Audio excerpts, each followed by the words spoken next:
ഇന്നൊരു പുസ്തകം നമ്മൾ ഉണ്ടാക്കുമ്പോൾ ഇന്ന് നമ്മളെ ഏറ്റവും വലിയ പ്രശ്നം എന്താണെന്നറിയാമോ? ഒന്ന്,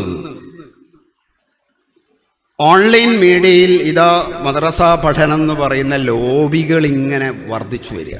ഓരോ ഏജൻസികളും കേരളത്തിൽ തന്നെ നിന്നിട്ട് 10,000-ഓളം വരുന്ന നമ്മളെ പഠിതാക്കളെ സമസ്തയുടെ പാഠ്യപദ്ധതി എന്ന് പരിചയപ്പെടുത്തിയിട്ട് ആഹ്വാനം ചെയ്തിട്ട് പിള്ളേരെ പിടിച്ച് ഫീസ് വാങ്ങി കോഴ്സ് നടത്തുന്ന ഒരു ലോബി ഒരു ഭാഗത്ത്. അതൊരു 5 കൊല്ലം കഴിയുമ്പോൾ എന്ത് ഭീഷണിയായിരിക്കും. അവർ കൊടുക്കുന്നത് ഇല്ലസ്ട്രേറ്റീവായിട്ടുള്ള പഠന രീതിയാണ്. ഇല്ലസ്ട്രേറ്റീവാണ്. ഞാൻ ആ പറഞ്ഞതിൻ്റെ ഇംഗ്ലീഷിൻ്റെ അർത്ഥം നിങ്ങൾക്ക് മനസ്സിലായിട്ടുണ്ടാവും വിചാരിക്കും. PPTകളാണ്, വീഡിയോകളാണ്. പുതിയ കാലത്തെ കുട്ടി ഉമ്മാനോട് പോയിട്ട് പറയും, എനിക്ക് മദ്രസയിലെ ഇതൊന്നും ശരിയാവുന്നില്ല, ഞാൻ അതിലങ്ങ് പോയിക്കോളാം, അത് കാണാനും കേൾക്കാനും രസമുണ്ട്. വീട്ടിലിരുന്നു കൊണ്ട് നമ്മുടെ വീട്ടിൻ്റെ മച്ച് പൊളിച്ച് കുട്ടികൾ വേറെ ലോകത്ത് പോയി മതം പഠിക്കുമ്പോൾ നമ്മൾ ഈ ഹാളിൻ്റെ അകത്ത് ഇരുന്നിട്ട് ഇങ്ങനെയൊക്കെ സംസാരിച്ചാൽ ചിലപ്പോൾ കുട്ടികളെ കിട്ടില്ല എന്ന് മനസ്സിലാക്കണം. രണ്ടാമത്തെ പ്രശ്നം, ഞങ്ങൾ പാഠ്യപദ്ധതിയുടെ പരിശീലനത്തിലുടനീളം പറഞ്ഞത് 2012 ശേഷം ജനിച്ച കുട്ടികൾ, ആൽഫ ജനറേഷനിൽ വരുന്ന കുട്ടികൾ, ഇനി ജനിക്കാൻ പോകുന്ന കുട്ടികൾ ബീറ്റ ജനറേഷനിലെ കുട്ടികൾ. ഞാനത് ആവർത്തിച്ച് വിരസത ഉണ്ടാക്കുന്നില്ല. ആ കുട്ടികളുടെ പ്രത്യേകത എന്താ? ആൽഫ ജനറേഷനിലെ കുട്ടിക്ക് ടെക്സ്റ്റ് ഇഷ്ടമല്ലാണ്ടായി മാറിയിരിക്കുന്നു.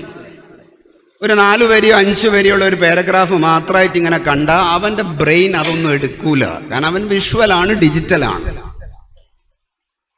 അവന് ചുരുങ്ങിയ സമയം ശ്രദ്ധിച്ചിരിക്കാൻ നേരമുള്ളൂ. 5 മിനിറ്റ് കഴിഞ്ഞാൽ അവൻ്റെ ശ്രദ്ധ തെറ്റും. 5 ഒന്നും ഇല്ല.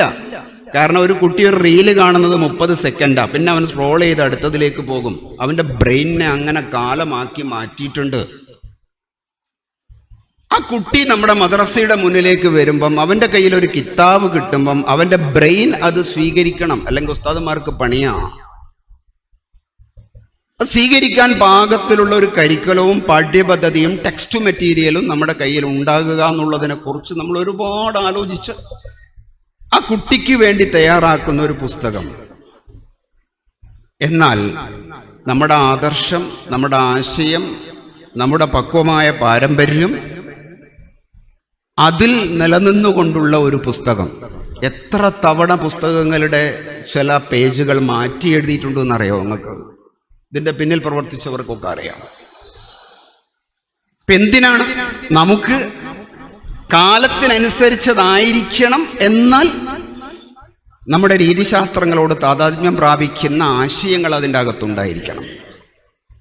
കുട്ടി ഭൂമിയിലേക്ക് വരുന്നത് അക്ഷരം പഠിച്ചിട്ടല്ല, ആശയത്തിലാണ്. കുട്ടി ഭൂമിയിലേക്ക് വരുന്നത് ചിന്തകളെ ഉണർത്തിയിട്ടാണ്. ഭൂമിയിൽ ജനിച്ചു വീണ കുഞ്ഞ് കരഞ്ഞതെന്തേ?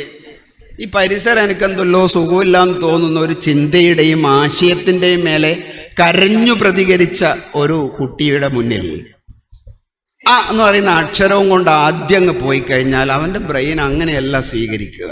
എന്ന് പറയുന്ന ഒരു അക്ഷരം ഒരു അടയാളമാണ്, അതൊരു ചിത്രമാണ്. അതിൻ്റെ കൂടെ എന്ന് പറയുന്ന ഒരു ശബ്ദമുണ്ട്. എന്നാൽ അത് അദബായി മാറുമ്പം അതൊരു പദമായി, അതിനൊരു റിഫ്ലക്ഷൻ ഉണ്ടായി, അദബ്. എന്നാൽ കുറച്ചുകൂടി അതിനെ വലിച്ചു നീട്ടുമ്പം അദബുള്ള കുട്ടി അല്ലെങ്കിൽ അദബില്ലാത്ത കുട്ടികൾ അബദ്ധമാണെന്ന് പറയുമ്പം അദബിനെ നമ്മൾ ഒന്നും കൂടി മേലോട്ടും താഴോട്ടും വലിച്ചു നീട്ടുമ്പോൾ ഒരു ആശയ പ്രപഞ്ചമായി, ഒരു സംസ്കാരമായി. അങ്ങനെ പുരോഗമിക്കേണ്ടതാണ് അറിവിൻ്റെ വളർച്ച. അതിൻ്റെ സാധ്യതകൾ ധാരാളമുണ്ട്. അവിടെയാണ് ഒരു അധ്യാപകൻ കുട്ടിയെ കാണുന്നത്. ചിന്തിച്ചു വളരുന്നൊരു കുട്ടി. ഞാൻ എപ്പോഴും പറയാറുണ്ട്, ഒരു പേന കാണിച്ച് കുട്ടിയോട് മാ ഹാദാന്ന് ലിസാനുൽ ഖുർആനിൽ ചോദിക്കുന്ന ഒരു അധ്യാപകൻ പ്രതീക്ഷിക്കുന്ന ഉത്തരം എന്താ? ഹാദ കലമെന്ന് പറഞ്ഞിട്ട് കുട്ടി ഹാദ ഉപയോഗിച്ച് പഠിക്കുകയും കലമ് ചേർത്ത് പഠിക്കുകയും ചെയ്യാന്നല്ലേ. മാ ഹാദാന്ന് ചോദിക്കുന്ന പെന്ന് നോക്കിയിട്ട് ഇതുപോലത്തെ പെന്ന് വീട്ടിലുണ്ടല്ലോ, ഇതിന് എത്ര പൈസ ഉണ്ടാവും, ഇത് എൻ്റെ കാക്കാക്ക് കണ്ടിന്, ഇത് രസമുണ്ടല്ലോ എന്ന് ചിന്തിക്കുന്ന ഒരു ആശയ പ്രപഞ്ചം കലമ് നോക്കി കുട്ടി രൂപപ്പെടുത്തുന്നുണ്ട്. ആ ചിന്തയിൽ നിന്നാണ് കുട്ടിൻ്റെ ബോധമുണ്ടാകേണ്ടത്. ആ ചിന്തയിൽ നിന്നാണ് കുട്ടിയെ നമ്മൾ ഇന്നത്തെ ഈ ഒരു പുതിയ ലോകത്തെ, ആധുനിക ലോകത്തെ യുക്തിചിന്തയിൽ നിന്ന് കുട്ടിയെ തിരിച്ചു കൊണ്ടുവരേണ്ടത്. ആ ചിന്തയിൽ നിന്നാണ് അള്ളാഹുവിനെ കുറിച്ചുള്ള ചിന്തയും ബോധവും കുട്ടിൻ്റെ ഉള്ളിൽ രൂപപ്പെടുത്തേണ്ടത്. അപ്പൊ പുസ്തകം എന്തായിരിക്കണം? ഫ്ലെക്സിബിൾ ആയിരിക്കണം. പുസ്തകം എന്തായിരിക്കണം? കുട്ടിക്ക് ഉപകാരപ്രദം, ചൈൽഡ് ഫ്രണ്ട്ലി ആയിരിക്കണം. പുസ്തകം എന്തായിരിക്കണം? കുട്ടിനോട് നേരിട്ട് സംവേദിക്കുന്നതായിരിക്കണം. പുസ്തകം ചുരുങ്ങിയ സമയം കൊണ്ട് വലിയ ആശയം തുറക്കുന്നതായിരിക്കണം. അങ്ങനെ 5 പില്ലറുകളുടെ മേലെയാണ് നമ്മൾ ഈ പാഠ്യപദ്ധതിയെ പടുത്ത് വന്നിരിക്കുന്നത്. പരിശീലനത്തിലൊക്കെ 5നും 5 പേര് വെച്ച് നമ്മൾ അഡ്രസ്സ് ചെയ്തിട്ടുണ്ട്. ഒന്ന്, ഡിജിറ്റലൈസ്ഡ് ആയിട്ടുള്ള ഒരു പാഠ്യപദ്ധതി. ഒരു QR കോഡ് സ്കാൻ ചെയ്താൽ ഒരു പാട്ട് കുട്ടിക്ക് കേൾക്കാം. എന്താണ് ആ പാഠത്തിൽ പഠിക്കാനുള്ളത് എന്ന് കുട്ടിൻ്റെ ഉമ്മാക്ക് ഉപ്പാക്ക് മനസ്സിലാക്കാം. അപ്പോ അധ്യാപകൻ തന്നെ, പാട്ടുപാടാൻ അറിയാത്ത അധ്യാപകൻ ഈ QR കോഡ് ഉപയോഗിച്ച് ആ പാട്ട് കുട്ടിക്ക് കേൾക്കും. അപ്പം ക്ലാസ് മുറി വളരെ ലൈവായി നിൽക്കുന്ന ഒരു പശ്ചാത്തലമുണ്ടാവും. അപ്പോൾ എല്ലാ മദ്രസകളും ഡിജിറ്റലൈസ് ചെയ്യപ്പെടുന്ന ഒരു ക്ലാസ് മുറികളും വേണം, അതറിയുന്ന ഒരു അധ്യാപകനെങ്കിലും വേണം എന്നുള്ള വിവരം നിങ്ങൾ താഴേക്ക് കൊടുത്തുകൊണ്ടിരിക്കണം. നമ്മുടെ ഈ ലേണിംഗ് സിസ്റ്റം അതിന് വേണ്ടിയിട്ടുള്ള ഒരുപാട് പദ്ധതികൾ ആസൂത്രണം ചെയ്ത് തയ്യാറാക്കി നിൽക്കുന്നു. ഇതിൻ്റെ 2ാമത്തെ പില്ലർ എന്ന് പറയുന്നത് ഖുർആൻ തജ്വീദ് ഇൻ്റഗ്രേറ്റഡ് ലേണിംഗ്. നമ്മൾ ചില മികവുകളെ അതിൻ്റെ അർത്ഥത്തിലെടുക്കാൻ പഠിക്കണം. തജ്വീദ് വേറെ പഠിച്ചു പോകുന്നു, ഖുർആൻ വേറെ പഠിച്ചു പോകുന്നു, രണ്ടിനും 2 പരീക്ഷ നടക്കുന്നു.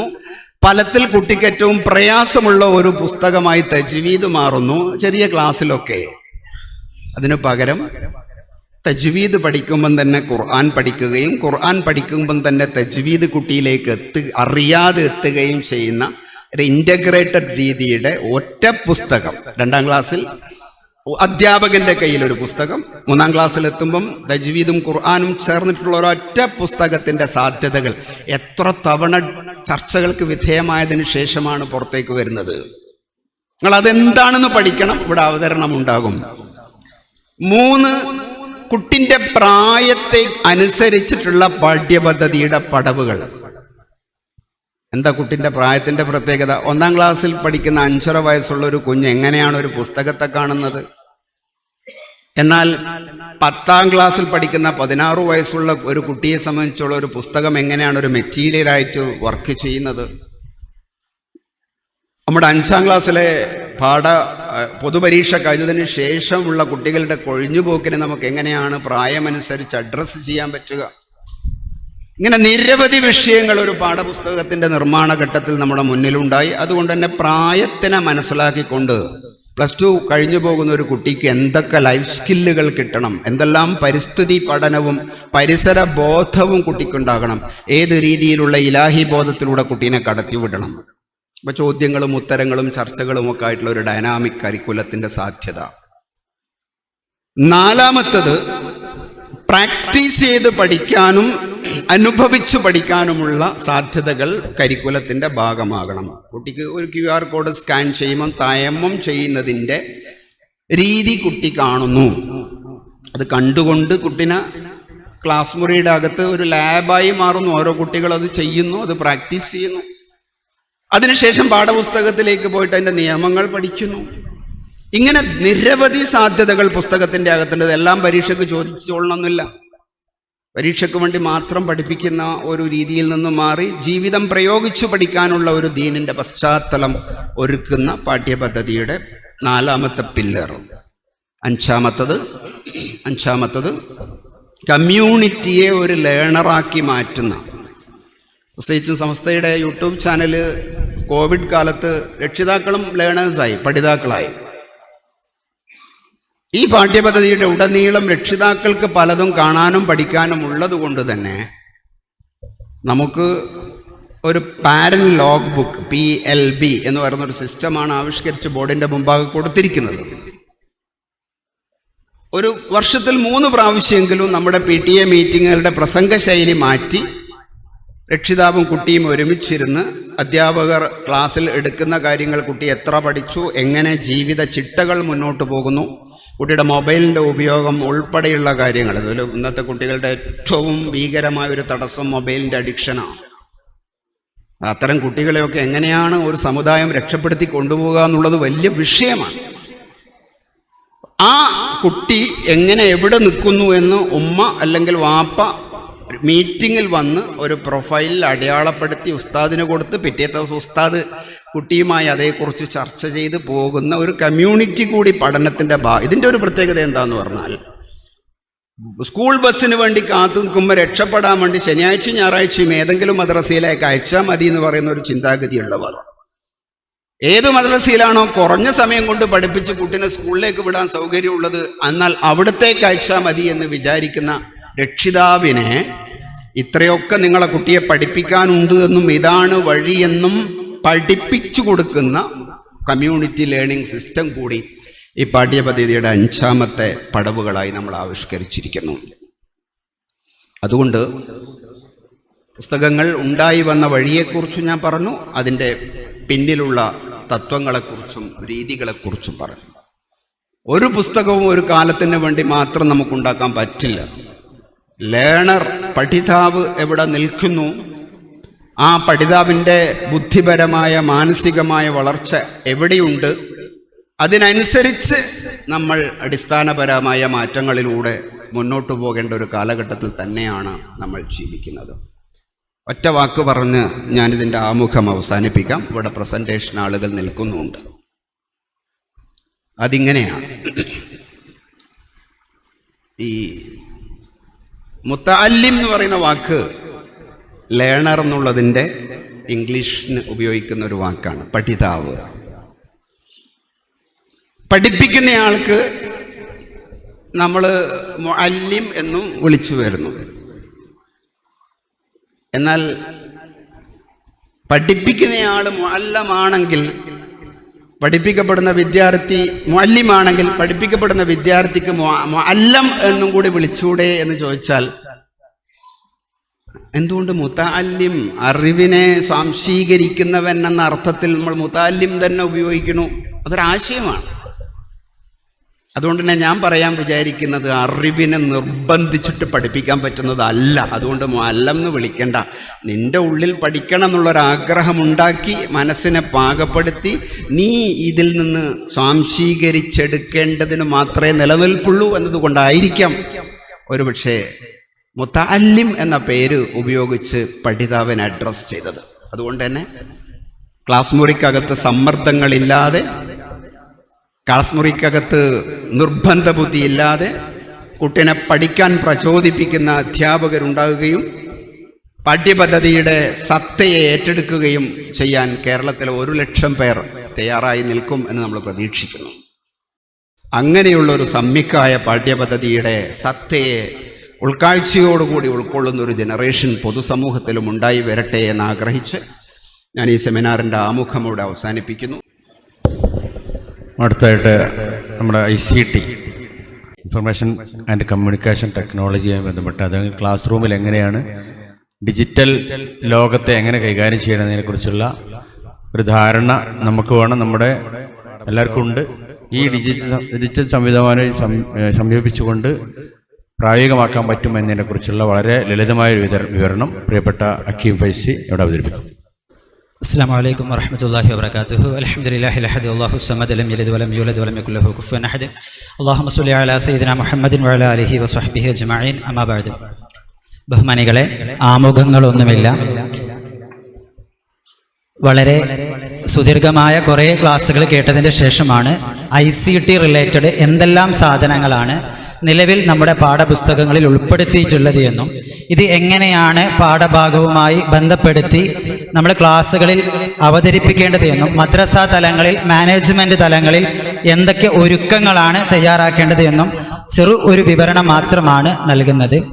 ആദ്യം തന്നെ പറയാം, നമ്മുടെ പുതിയ പാഠപുസ്തകങ്ങളിലെ ഏറ്റവും വലിയ മാറ്റം എന്ന്, കാലികമായൊരു മാറ്റം എന്ന് പറയുന്നത് ഡിജിറ്റൽ സംവിധാനങ്ങൾ നമ്മൾ ഇതിലേക്ക് ഉൾപ്പെടുത്തി എന്നുള്ളതാണ്. ഡിജിറ്റൽ സംവിധാനങ്ങളുടെ ഭാഗമാണ് നമ്മൾ നേരത്തെ പറഞ്ഞിട്ടുള്ള ആനിമേഷനുകളാണെങ്കിലും വീഡിയോകളാണെങ്കിലും ചിത്രങ്ങളാണെങ്കിലും ഒക്കെ ഉൾപ്പെടുന്ന ഗാനങ്ങളൊക്കെ കേട്ടുകൊണ്ട് കുട്ടികൾക്ക് പഠിക്കാവുന്ന രീതിയിൽ പുതിയ പുസ്തകങ്ങളിൽ അതിനുള്ള സംവിധാനങ്ങൾ പുസ്തകങ്ങളിൽ തന്നെ ഉൾപ്പെടുത്തിക്കൊണ്ടാണ് നമ്മൾ പുറത്തിറക്കിയിട്ടുള്ളത്. ഇപ്പം ഇതിന് കവർ പേജിൽ ഉൾപ്പെടെ ഞാൻ ജസ്റ്റ് നിങ്ങൾക്ക് അറിയുന്നതിന് വേണ്ടിയിട്ടൊന്ന് പറയാം. ഇതിൽ ഉപയോഗിച്ചിരിക്കുന്ന ചിത്രങ്ങൾ വരെ നമ്മൾ ഉപയോഗിക്കുന്നത് ആനിമേറ്റഡ് അല്ലെങ്കിൽ AI ഇമേജുകളാണ്. ആർട്ടിഫിഷ്യൽ ഇൻ്റലിജൻസ് ഉപയോഗിച്ചുകൊണ്ട് നമ്മൾ കൊടുക്കുന്ന പ്രോംപ്റ്റ് അനുസരിച്ച് കമ്പ്യൂട്ടർ ജനറേറ്റ് ചെയ്യുന്ന ചിത്രങ്ങളാണ് നമ്മുടെ പുസ്തകങ്ങളിൽ ഉൾപ്പെടുത്തിയിട്ടുള്ളത്. അഥവാ നമ്മളൊരു ചിത്രം ഏത് വേണമെന്നുള്ളത് കമ്പ്യൂട്ടറിനോട് പറഞ്ഞു കൊടുത്താൽ അത് ഓട്ടോമാറ്റിക് ജനറേറ്റ് ചെയ്യുന്ന സിസ്റ്റം ലോകത്ത് ധാരാളമായിട്ട് ഇപ്പോൾ ലഭ്യമാണ്. വീഡിയോകളും ഈ തരത്തിൽ തന്നെ ഇന്ന് ലോകത്ത് ലഭ്യമാണ്.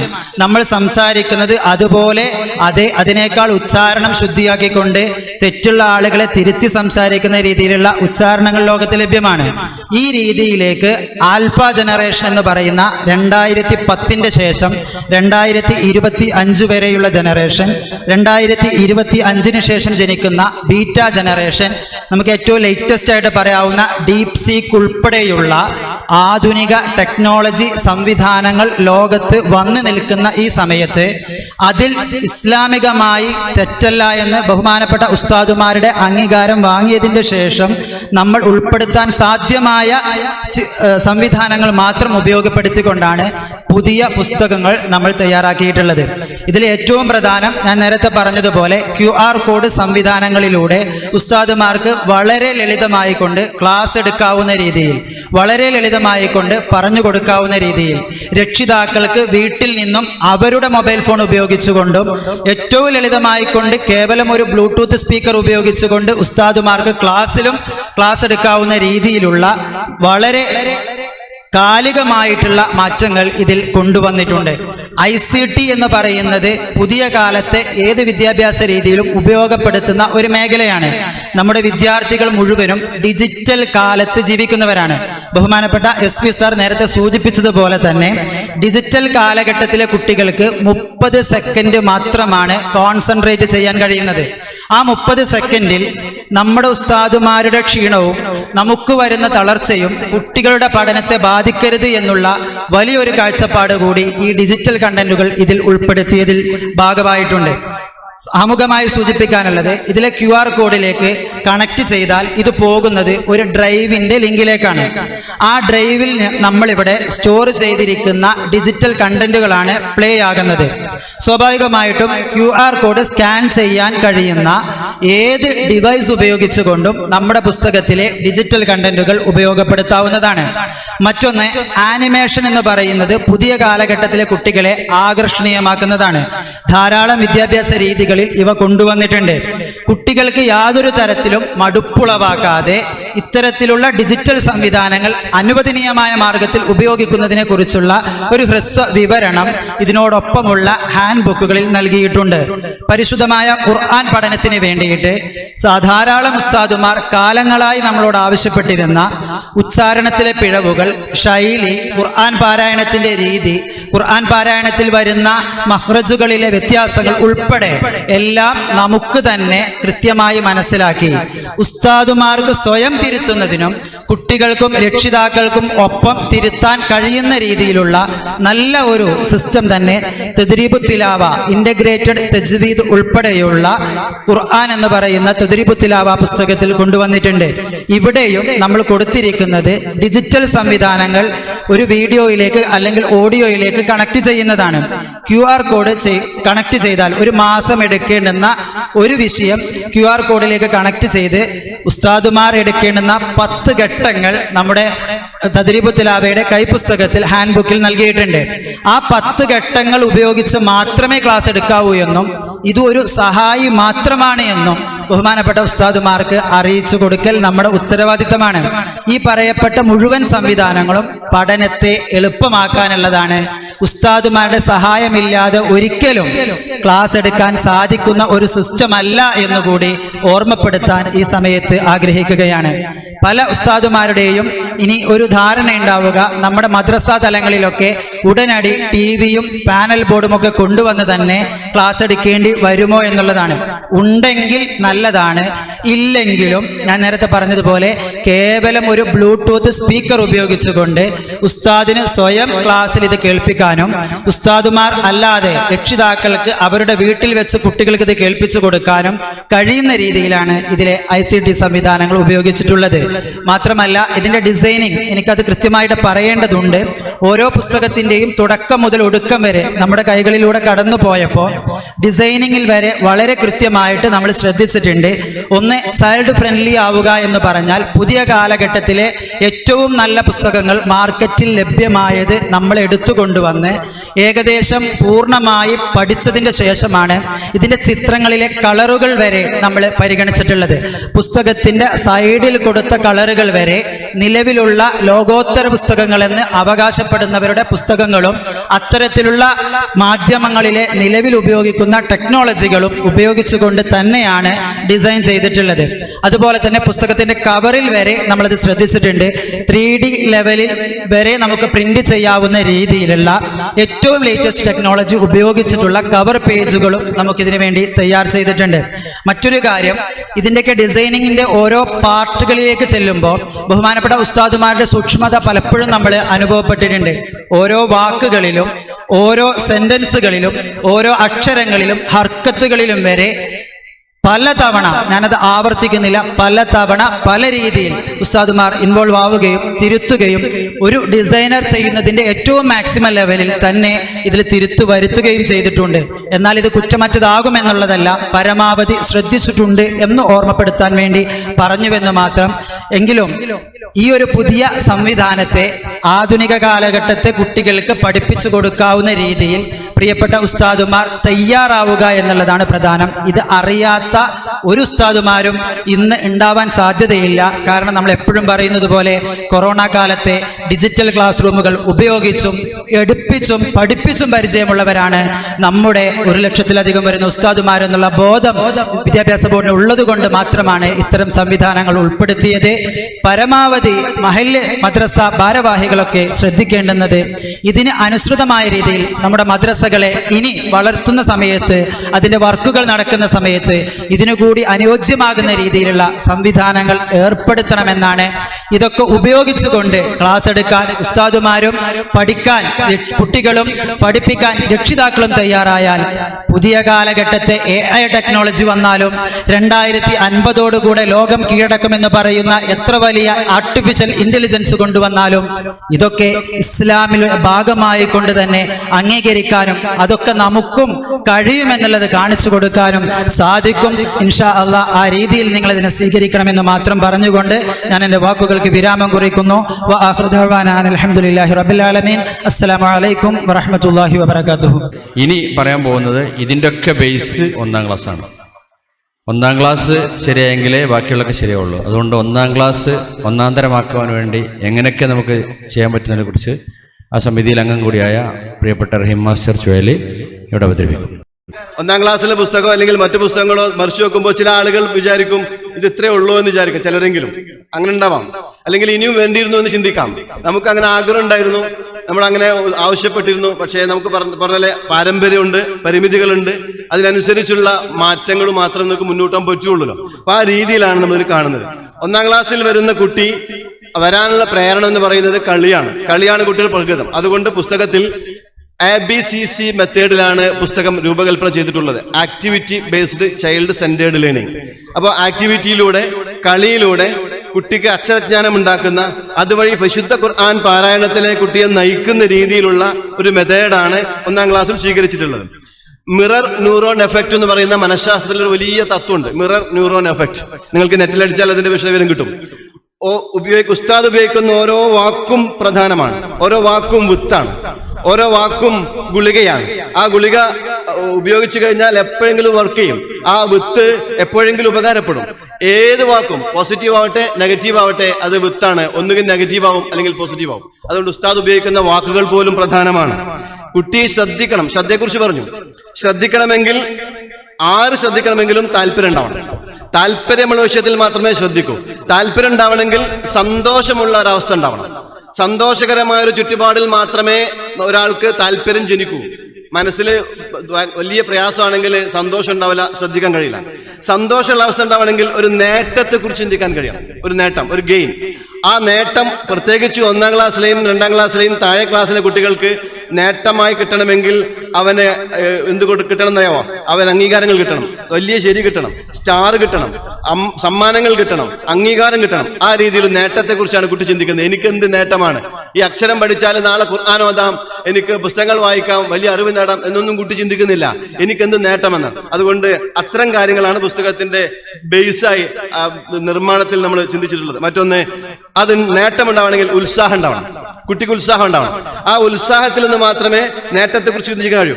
ഉത്സാഹമുണ്ടെങ്കിൽ ഉണ്ടാവണമെങ്കിൽ കുട്ടിക്ക് വിജയീഭാവം ഉണ്ടാവണം. ആ വിജയീഭാവം ഉണ്ടാവുന്ന എപ്പോഴാണ്? കുട്ടിക്ക് അംഗീകാരങ്ങൾ കിട്ടുമ്പോഴാണ്. അപ്പൊ ശ്രദ്ധ ഉണ്ടാവണമെങ്കിൽ താല്പര്യം ഉണ്ടാവണം. താല്പര്യം ഉണ്ടാവണമെങ്കിൽ സന്തോഷത്തെക്കുറിച്ചുള്ള സന്തോഷകരമായ സിറ്റുവേഷൻ ഉണ്ടാവണം. സന്തോഷകരമായ അവസ്ഥ ഉണ്ടാവണമെങ്കിൽ നേട്ടത്തെക്കുറിച്ച് കുട്ടി ചിന്തിക്കേണ്ടത്. നേട്ടത്തെക്കുറിച്ച് കുട്ടിക്ക് ചിന്തിക്കാൻ കഴിയണമെങ്കിൽ ഉത്സാഹത്തോടു കൂടി ക്ലാസ് ഇരിക്കാൻ കഴിയണം. അങ്ങനെ ഉണ്ടാവണമെങ്കിൽ വിജയീഭാവം ഉണ്ടാവണം. ഞാൻ വിജയിച്ചിരിക്കുന്നു. എത്ര പിറകിലായ കുട്ടിക്കും എന്തെങ്കിലും മികവുണ്ടാവുമല്ലോ, ആ മികവിനെ വളർത്തിക്കൊണ്ടുവരുവാണ് നമ്മൾ ശ്രദ്ധിക്കേണ്ടത്. ഈ പുസ്തകത്തിന്റെ പ്രത്യേകതകൾ ഒരു 13 പ്രധാനപ്പെട്ട പ്രത്യേകതകൾ ഞാൻ ജസ്റ്റ് ഒന്നിങ്ങനെ പെട്ടെന്ന് പറഞ്ഞു പോകാം. എന്നിട്ട് പിന്നെ ജസ്റ്റ് സമയം കിട്ടുകയാണെങ്കിൽ പുസ്തകത്തിലൂടെ ഒന്ന് കടന്നു പോകാം. ഒന്നാമത്തത്, പ്രായത്തിന് അനുയോജ്യമായ ഒരു മനഃശാസ്ത്ര രീതിയിലാണ് ഇത് രൂപകൽപ്പന ചെയ്തിട്ടുള്ളത്. 1-ാം ക്ലാസ്സിലെ 6 വയസ്സായ കുട്ടിക്ക് അനുയോജ്യമായ രീതിയിലുള്ള മനഃശാസ്ത്ര രീതിയാണ് രൂപകൽപ്പന ചെയ്യാൻ വേണ്ടി ഞങ്ങൾ തെരഞ്ഞെടുത്തിട്ടുള്ളത്. രണ്ടാമത്തത്, ആശയാവതരണ രീതിയും പദരീതിയും സമന്വയിച്ച മെത്തേഡാണ് സ്വീകരിച്ചത്. ആശയാവതരണ രീതി എന്ന് ഉദ്ദേശിക്കുന്നത് ഒരു കുട്ടിയെ സംബന്ധിച്ചിടത്തോളം ഒരു ആശയത്തിലൂടെയാണ് ഒരു കാര്യം പഠിക്കാൻ പറ്റുക. അപ്പോൾ ഒരു ആശയം, ഒരു അക്ഷരം പഠിപ്പിക്കാൻ ഒരു ആശയത്തിൽ നമുക്ക് ഉപയോഗിക്കാം. അതോടൊപ്പം തന്നെ പദരീതിയും രണ്ടും കൂടി സമന്വയിപ്പിച്ചിട്ടുള്ള രീതിയിലാണ് പുസ്തകത്തിന്റെ രൂപകൽപ്പന. അതുകൊണ്ട് അതെങ്ങനെയാണോ അറിയേണ്ടത്, പറഞ്ഞു കൊടുക്കേണ്ടത്, കൺവേ ചെയ്യേണ്ടത് എന്ന് നമുക്ക് ഹാൻഡ് ബുക്കിലുണ്ട്. മൂന്നാമത്തത്, അക്ഷരങ്ങളുടെ ക്രമീകരണം. കുട്ടിക്ക് ഏറ്റവും എളുപ്പത്തിൽ മനസ്സിലാവുന്ന മലയാളത്തിൽ കുട്ടി കേട്ടു പഠിച്ചിട്ടുള്ള എളുപ്പത്തിൽ എഴുതാനും വായിക്കാനും ഒഴിയാനൊക്കെ പറ്റുന്ന അക്ഷരങ്ങളാണ് ആദ്യം കൊടുത്തിട്ടുള്ളത്. ആദ്യത്തെ 16 അക്ഷരങ്ങളാണ് 1-ാം പാഠത്തിലുള്ളത്. അത് കുട്ടിക്ക് കൂടുതൽ പരിചിതമുള്ള മലയാളത്തിൽ അക്ഷരമായി സാമ്യപ്പെടുത്തിയിട്ടുള്ള അക്ഷരങ്ങളാണ് ഉപയോഗിച്ചിട്ടുള്ളത്. 2-ാം ഭാഗത്തിൽ ബാക്കിയുള്ള 12 അക്ഷരങ്ങളുള്ളത്. 4-ാമത്തെ പ്രത്യേകത, 10-ാം പാഠം മുതൽ പഠിച്ച അക്ഷരങ്ങൾ മാത്രം ഉപയോഗിച്ചാണ് പദങ്ങൾ നൽകിയിട്ടുള്ളത്. അതൊരു വലിയ ടാസ്ക് ആയിരുന്നു. ഉസ്താദുമാരെ സംബന്ധിച്ചിടത്തോളം കുറച്ച് എളുപ്പമാണ്, കുട്ടികൾക്കും കുറച്ചുകൂടി സൗകര്യമാണ്. അത് ശരിക്കും അങ്ങനെ വേണമെന്നില്ല ഒരു ഭാഷ പഠിപ്പിക്കാൻ. പക്ഷെ നമുക്ക് സൗകര്യത്തിന് വേണ്ടിയിട്ട് അങ്ങനെ കഴിഞ്ഞ പുസ്തകത്തിൽ നിന്ന് വ്യത്യസ്തമായി നമ്മൾ ചെയ്തത് അങ്ങനെയാണ്. 10-ാം പാഠം വരെ നമുക്ക് വേറെ മാർഗമല്ല. അദബും പഠിപ്പിക്കണമെങ്കിൽ വേറെ കുട്ടി ഒന്നും പഠിച്ചില്ലല്ലോ. അപ്പോൾ അതൊരു പ്രശ്നമുണ്ട്. ബാക്കി 10-ാമത്തെ പാഠം മുതൽ എല്ലാ പാഠഭാഗങ്ങളെയും എല്ലാ വാക്കുകളും അതിലുപയോഗിച്ച വാക്കുകൾ, ആക്ടിവിറ്റി വേണ്ടി ഉപയോഗിച്ച, കുട്ടി ചെയ്യാൻ വേണ്ടി ഉപയോഗിച്ച വാക്കുകളൊക്കെ പഠിച്ച അക്ഷരങ്ങൾ കൊണ്ട് മാത്രമാണ് ഉണ്ടാക്കിയിട്ടുള്ളത്. അത് കുട്ടിക്ക് സൗകര്യമാണ്. അപ്പോൾ ആവർത്തനവും നടക്കും, പഠനവും നടക്കും. അതോടൊപ്പം തന്നെ ആദ്യത്തെ 4 പേജിൽ സ്ക്രിബ്ലിംഗ് എന്നൊരു പുതിയ രീതി പുതിയ പുസ്തകത്തിലുണ്ട്. കുട്ടിക്ക് കുത്തി വരയാൻ, അതായത് കുട്ടിയുടെ ഹൈ ഹാൻഡ് കോർഡിനേഷന് വേണ്ടി കണ്ണും കൈയും ബ്രെയിനും അക്ഷരം എഴുതാൻ വേണ്ടി വഴങ്ങുന്നതിന് വേണ്ടിയിട്ട് ആദ്യത്തെ ഒരു 4 ദിവസങ്ങളിൽ ഉസ്താദ്മാർ ചെയ്യേണ്ടത് ഈ സ്ക്രിബ്ലിംഗ് ആണ്. ആദ്യത്തെ പേജുകളിലുള്ള തുടക്കത്തിലുള്ള ആ വരയും കുറിയുമൊക്കെ കുട്ടിയെ കൊണ്ട് അത് എങ്ങനെയാണോ ഉദ്ദേശിക്കുന്നത് ആ രീതിയിൽ ഹാൻഡ് ബുക്കിൽ പറഞ്ഞ പോലെ ചെയ്യിക്കാന്നുള്ളതാണ്.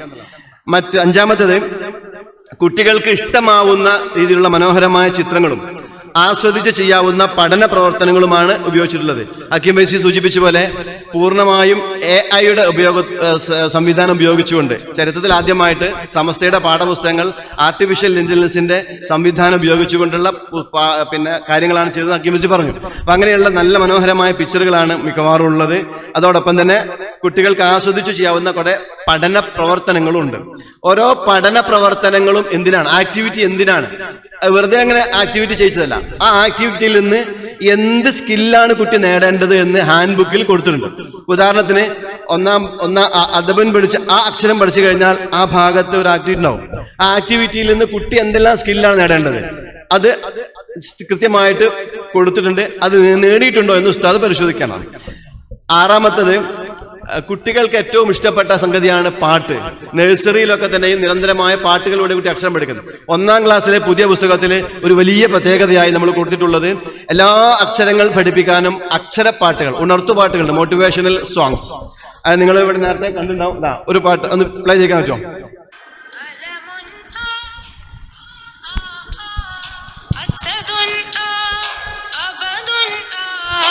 അമലുൻ ആ ആ ആ ആ അദബുൻ ആ പാടേ ആ അലമുൻ ആ ആ ആ ആ അസലുൻ ആ അബലുൻ ആ അമലുൻ ആ ആ ആ ആ. അങ്ങനെയുള്ള എല്ലാ പാഠത്തിലും എല്ലാ അക്ഷരങ്ങൾക്ക് വേണ്ടിയും നല്ല മനോഹരമായ അക്ഷരപ്പാട്ടുകൾ. നമ്മളിങ്ങനെ ഓരോ വാക്കുകൾ ഇങ്ങനെ കേൾക്കുമ്പോഴേ അത് ഭാഷയുടെ ഒരു പ്രത്യേകത എന്നുള്ള കേൾക്കുക എന്നുള്ളത്.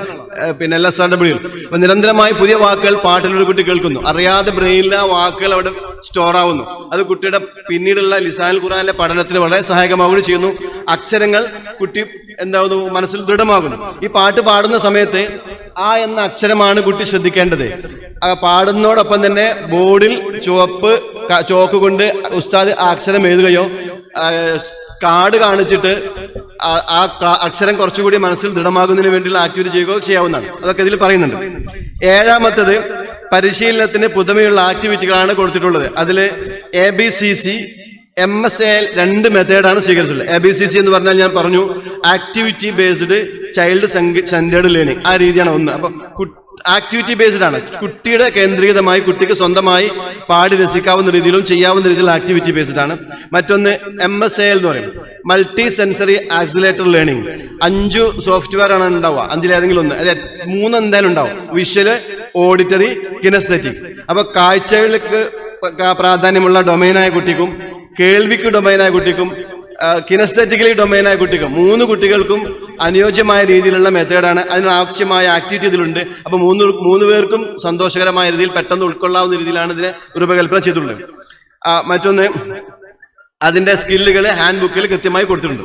എട്ടാമത്തത് പഠിച്ച അക്ഷരങ്ങൾ പാഠഭാഗത്തിന്റെ അവസാനത്തിൽ നൽകിയിട്ടുണ്ട്.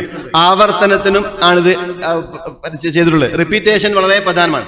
ഇപ്പം 2ാമത്തെ പാഠം അല്ലെങ്കിൽ 3ാമത്തെ പാഠം കഴിഞ്ഞാൽ അതുവരെ പഠിച്ച അക്ഷരങ്ങൾ പാഠഭാഗത്തിന്റെ അവസാനത്തിൽ കൊടുത്തിട്ടുണ്ട്. അത് റിപ്പീറ്റേഷൻ ആണ്. അത് വെച്ച് ഉസ്താദിനും കുട്ടികൾക്കും കൂടുതൽ പദങ്ങൾ ഉണ്ടാക്കാവുന്നതാണ്. റിപ്പീറ്റേഷൻ എന്ന് പറയുന്നത് ഓർമ്മയിൽ നിൽക്കാൻ ഏറ്റവും പ്രധാനപ്പെട്ട സംഗതിയാണ്. അപ്പൊ അറിയാതെ പാഠഭാഗത്തിന്റെ ഭാഗമായി റിപ്പീറ്റേഷൻ നടക്കുന്നു എന്നുള്ളതാണ്. മറ്റൊന്ന് 8ാമത്തത് ഡിജിറ്റൽ സപ്പോർട്ടാണ്. പറഞ്ഞ പോലെ പാട്ടുകളുണ്ട്. അതോടൊപ്പം തന്നെ പിന്നെ ഡിജിറ്റലായിട്ട് ഒരുപാട് സൗകര്യങ്ങൾ, ഒരുപാട് ആക്ടിവിറ്റികൾ ഇൻഷാല്ല ലേണിംഗിന്റെ കിറ്റിന്റെ ഭാഗമായിട്ട് വരുന്നുണ്ട്.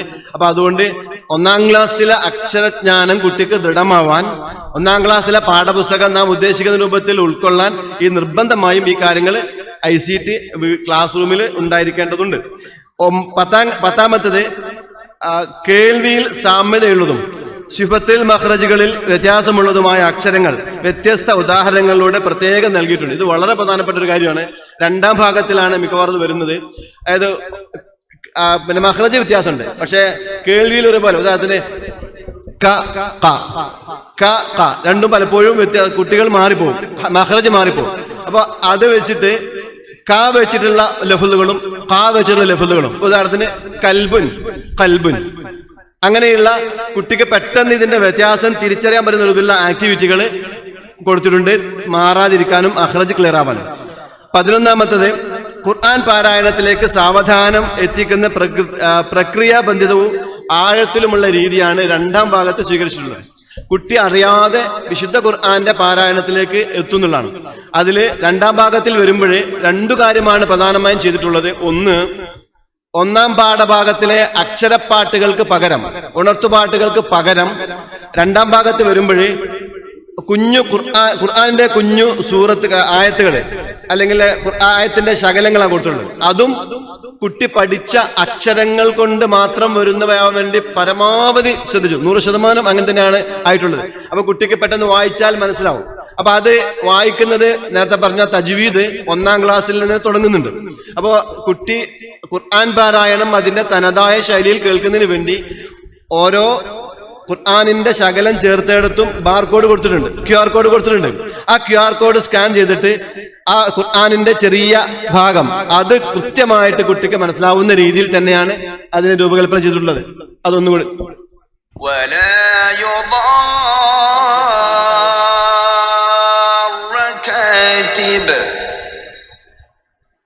ولا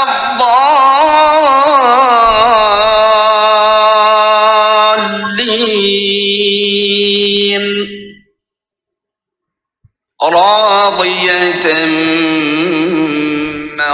مرضية. ഇത് ഒരു അവസാന ഭാഗത്തിലുള്ള പാഠത്തിലെ 3 കുഞ്ഞു ഭാഗങ്ങളാണ്. അപ്പൊ ഇതുപോലെ അക്ഷരപ്പാട്ടിന് പകരമായിട്ട് ഖുർആന്റെ ശകലങ്ങളാണ് കൊടുത്തിട്ടുള്ളത്. 12ാമത്തത് ഒരു ആക്ടിവിറ്റി കിറ്റിനെ കുറിച്ച് പറയുന്നുണ്ട്. അത് വിദ്യാഭ്യാസ ബോർഡോ ജമിയത്തുൽ മുഅല്ലിമീനോ ഇൻഷാ അല്ലാഹ് അത് ചെയ്യുമെന്നാണ് പ്രതീക്ഷിക്കുന്നത്.